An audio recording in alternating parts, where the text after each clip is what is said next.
挑战300块钱吃1个月，第28天。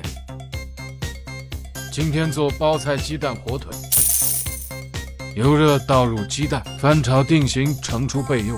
倒入火腿，煎至金黄，盛出备用。油热倒入蒜末，翻炒爆香。倒入包菜，翻炒断生。倒入鸡蛋和火腿、生抽、老抽和蚝油，翻炒均匀就成了。妈呀，这也太香了吧！把它全部盖在大米饭上，包菜搭配火腿鸡蛋，简直绝了！真的嘎嘎下饭，宝子们赶紧去试试吧。